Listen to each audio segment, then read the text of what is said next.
Yo anticipo un poco, he sido bastante rápida y las diapositivas que ustedes están viendo es lo que pertenece a este pequeño archivo del señor Alfredo Kestner y entre ellos está lo que yo estoy leyendo. Cuando el señor cura Hidalgo acaudilló la guerra de independencia, no pudo evitar actos como mucho más graves de los que se han hecho, se le han echado en cara, como los saqueos de Guanajuato y Celaya y otras muchas poblaciones donde por odio a los verdugos legendarios se destruyó la propiedad y se asesinó. Y sin embargo, nadie se atrevería hoy a llamar bandido ni asesino al hombre que está sobre el altar más alto de la patria. Después, todas las guerras, aún las que acaudilló el gran Juárez, la misma de 3 años, y después de la intervención francesa, como antes la americana, registraron siempre sucesos caracterizados por horribles violencias. Por último, a los revolucionarios de Ayutla, al general Álvarez y a los soldados, se les aplicó el adjetivo denigrante de ladrones y asesinos, y desde Álvarez, Juárez y todos aquellos que han abierto fuego de los revolucionarios hasta los colaboradores que han cooperado al triunfo de ellas para la reconquista de libertades y redención de la patria. En la actualidad no se le aplica tales calificativos, salvo a aquellos que son idólatras de la tiranía.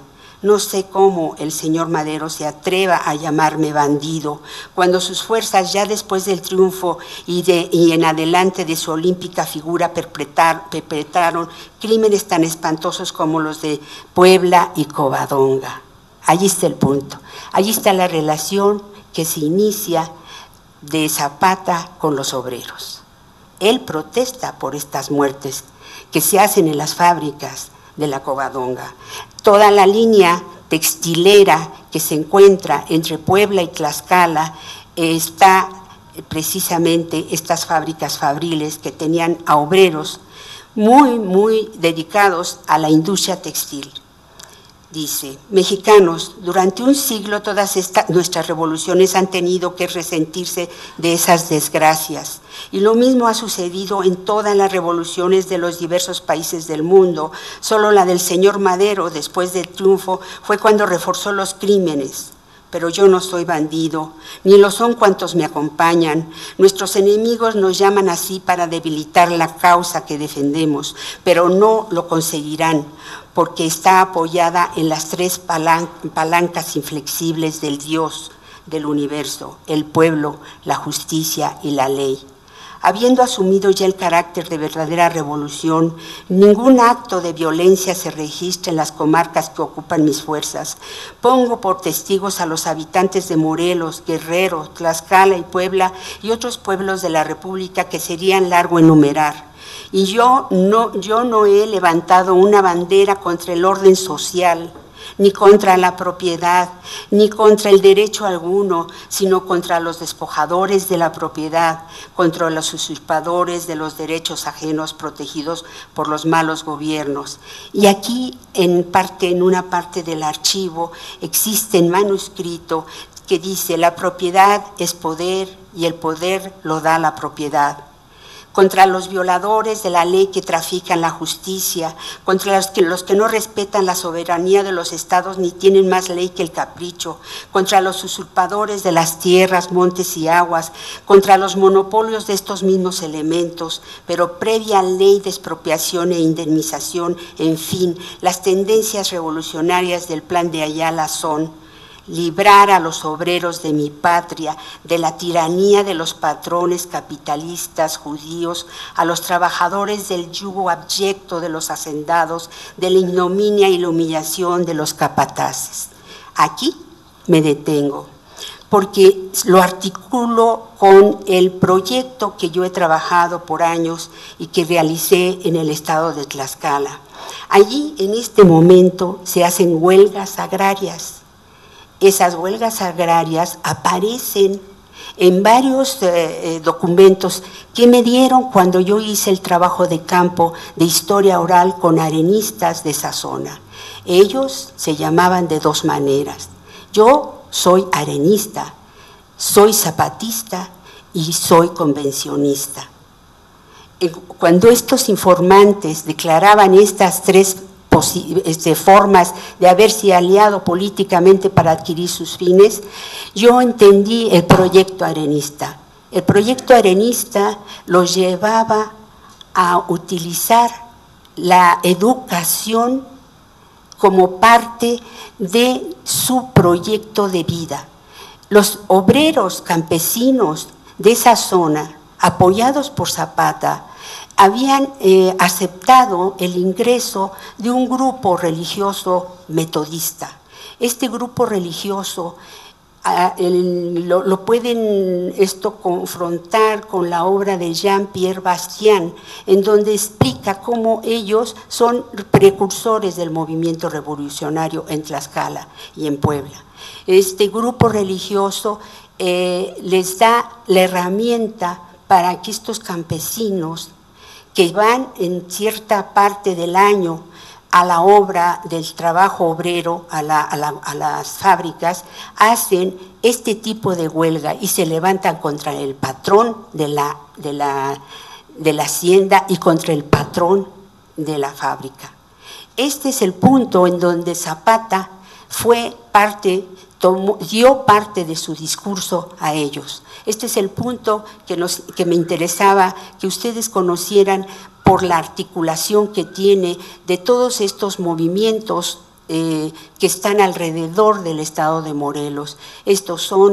Algunos son de Querétaro, pero los más importantes son de Puebla, Tlaxcala, otros aparecen en la zona de Hidalgo, ya no es tanta el grupo de ahí, pero en Querétaro tampoco se desvanece, pero son grupos que van aliando a este arenismo y que lamentablemente ahí yo no encontré informantes.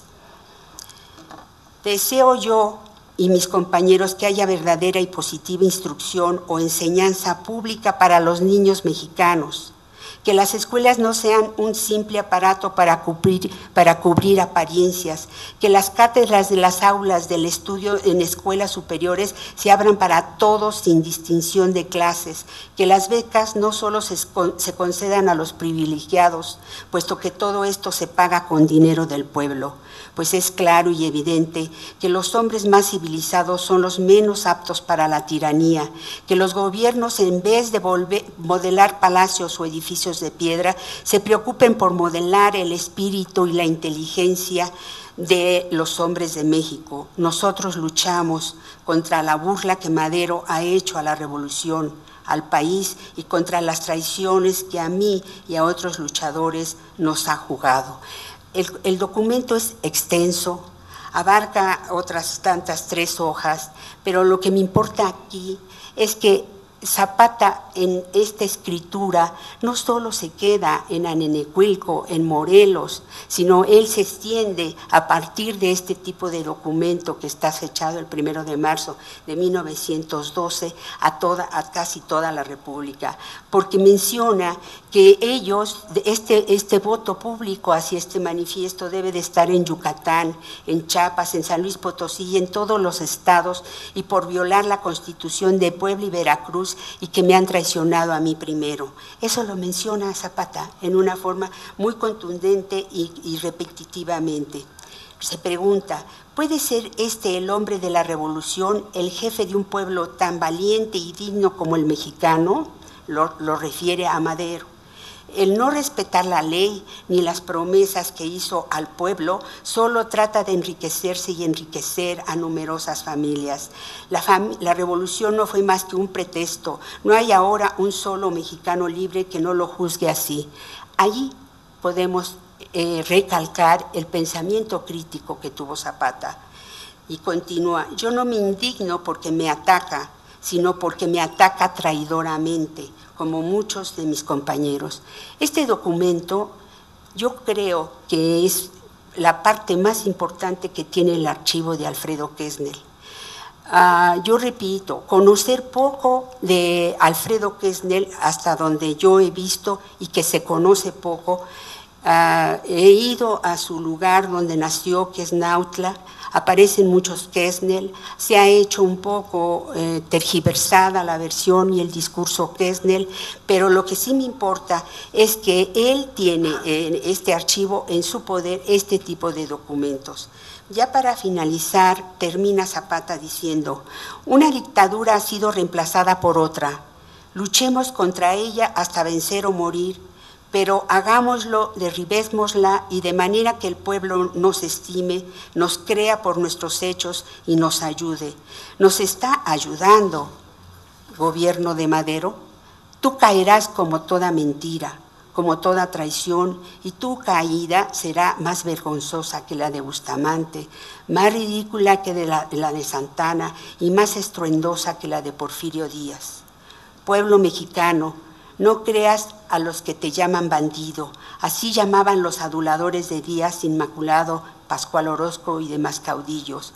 Amigos míos y compañeros de lucha, probemos con nuestra conducta que somos los verdaderos libertadores del pueblo mexicano, y firma el general Emiliano Zapata.